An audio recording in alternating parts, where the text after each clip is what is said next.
Good day, everyone. My name is Mig Creates Games, and Happy New Year. And this video is going to be more on discussion on game development and as a solo developer for 2026.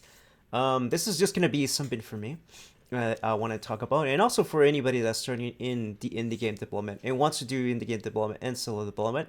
Just so you guys know, my name is Miguel. I make games, and my goal is to make a game every month. I have my page on itch.io. I do stream my process. And I also have a Patreon page, so if you like to support me, I do provide some assets. So anything of my assets or any pixel art or any 3D poly or art that I do, it's gonna be on my Patreon page. So if you like, you can check out my Patreon page and check out some of my games. Anyways, enough about me.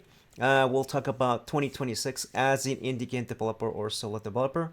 First few things is gonna talk about is for 2026 is gonna be a focus here sort of thing.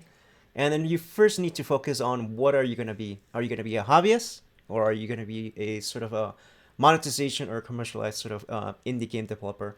The difference is a hobby doesn't have to share anything. You can kind of pretty much skip it. You can share it to yourself. You can share it to your friends. And it really doesn't matter if anybody likes it or not.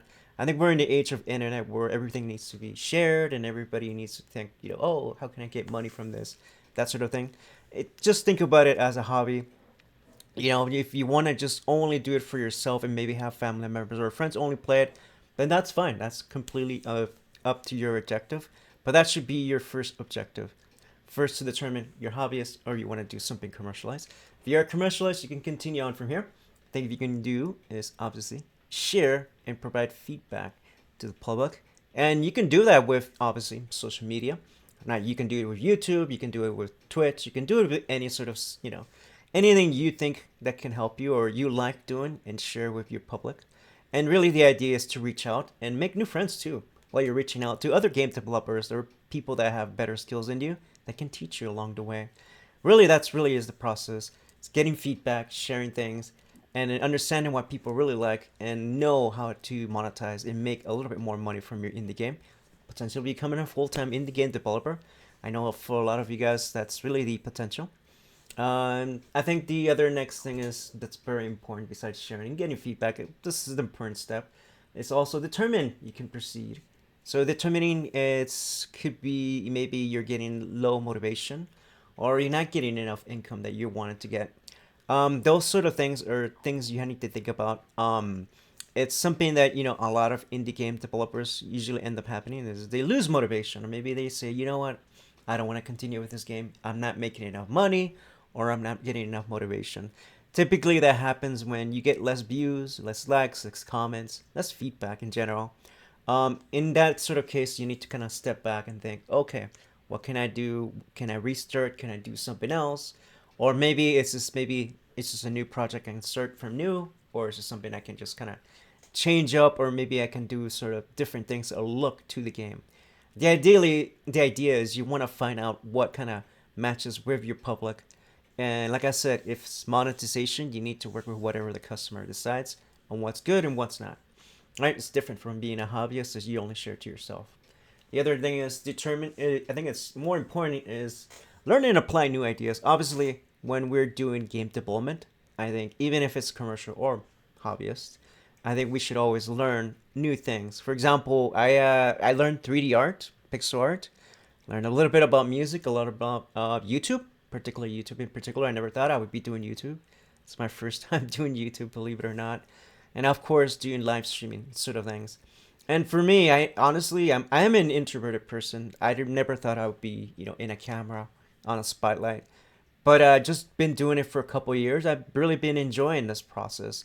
And then that's something you need to determine. Do you want people to see your games? Do you want to be in that public appearance and audience? Or is it something that you want to keep private to yourself, or just share it with, your loved ones, your family members, your friends, that sort of thing? And I think that's absolutely fine. It really depends what your goal is in determining what you want to do with indie game development and making games.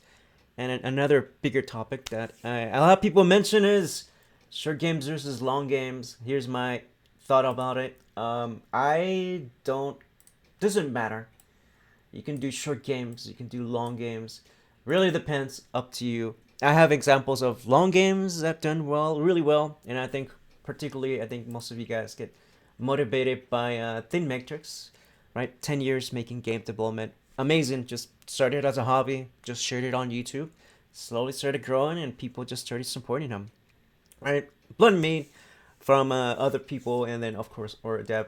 It pretty much just started as just a solo developer, hobbyist, and had their full time job, and then just did it to kind of commercialize themselves and kind of think about it. Of course, there's other short games like Are We There Yet? I don't know if you guys heard. Started as a game jam, and then eventually they kind of just said, okay, let's make it into a fuller game and sell it. So those are a few examples of either a short game or long game. It really depends on what your goal is, and like I said, for me, what I want to do is make one game a month, and it's not for me to kind of like make money out of it or anything. It's more of like trying to challenge myself, trying to get that kind of like game jam sort of feel to it. I do want to get better. I know that game jams particularly have a bad reputation, but even longer games too also have a bad reputation of being bad or kind of sluggish or not interested. I do want to make games much better once a month. And like I said, if there is a project that people really, really like, I would love to do maybe a Kickstarter or even work with a publisher in a longer project. But it's going to be a slow process. I think even if you're in trying to get into this, sort of arena of game development in with monetization, you need to start thinking about ways of how you can kind of replace your full time. Say you have your full time, you can kind of slowly kind of start getting some income from it, and then you can kind of start thinking about other ideas. It could be YouTube, could be social media, could be Instagram. There's many options that you can kind of do, or even you can do assets. I know a lot of game developers said, "Oh, you know what? I'm much better doing Pixar or selling to other game developers." It's really great idea. You don't have to make a game. You can really enjoy games and work with other developers that are, can focus more on the art, and you can just be the specialist. For me, I love being the generalist. I love doing the art. I like doing the music. I like doing pretty much everything when it comes to it. I enjoy the marketing part as well.